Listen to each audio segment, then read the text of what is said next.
Sekarang manfaatnya, ini belum masuk ke filosofinya ya, masih praktis-praktis. Manfaat hidup minimalis yang pertama, hemat waktu, tenaga, biaya. Ini jelas ya. Semakin sedikit yang kita miliki kan semakin sedikit alokasi waktu, alokasi tenaga, alokasi biaya untuk barang yang kita miliki. Yang kedua, mengurangi stres. Ini tidak perlu dijelaskan. Tadi banyak ilustrasi bagaimana punya banyak hal ya resikonya banyak. Potensi stresnya lebih tinggi. Kemudian memberi ruang dan waktu untuk hal yang lebih penting. Kayak tadi misalnya kalian yang males ngurusi akuarium tapi punya akuarium, akhirnya kan waktu, tenaga, fokus ke situ. Akhirnya kepikiran. Jangan dikira cuma mikir menunda-nunda itu tidak stres, stres juga. Saya pingin sekali nyabuti rumput di depan kos-kosan, ini kok ya sudah kotor, tapi kapan ya? Tapi terus tidak gerak-gerak. Besok gitu lagi nongkrong depan kos-kosan, pingin sekali nyabuti rumput itu, tapi kapan ya? Jadi kamu kepikiran stres tapi ya tidak jalan. Kamu mungkin sering begitu.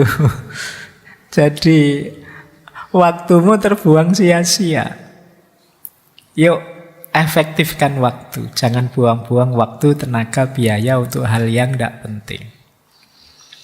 Kemudian kesempatan berbagi. Tadi kan ada bersih-bersih, buang-buang. Ya yang masih bagus kan bisa kita pakai untuk berbagi. Masih bagus ya Pak. Kalau bahasanya agama justru yang masih bagus itu yang pahalanya besar. Lan tanalul birra hatta tunfiku ma tuhibbun. Jadi belum engkau memperoleh kebaikan sampai engkau memberikan yang engkau cintai. Barang ya, bukan orang. Jadi kalau kamu punya barang masih bagus, masih baik, tidak apa-apa sodakohkan. Kita kan sodakoh itu kadang-kadang memberi itu nyari yang sudah jelek.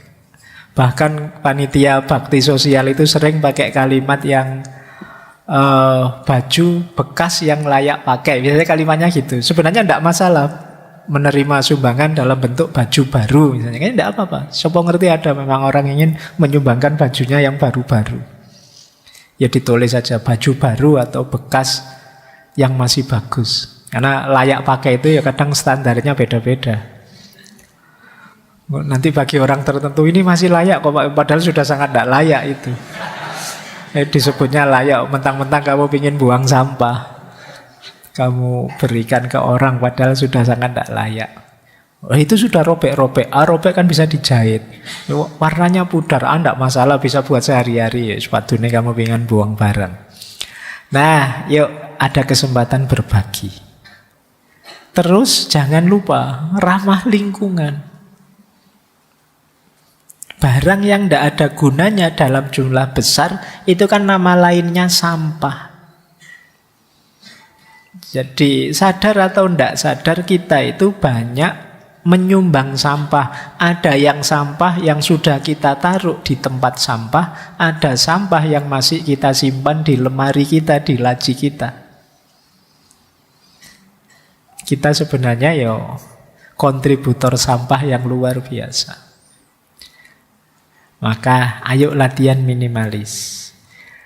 Nah, manfaat yang lain meningkatkan produktivitas tentu saja.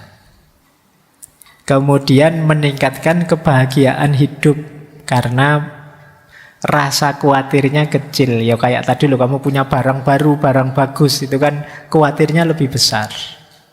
Barang kesayangan khawatirnya lebih besar.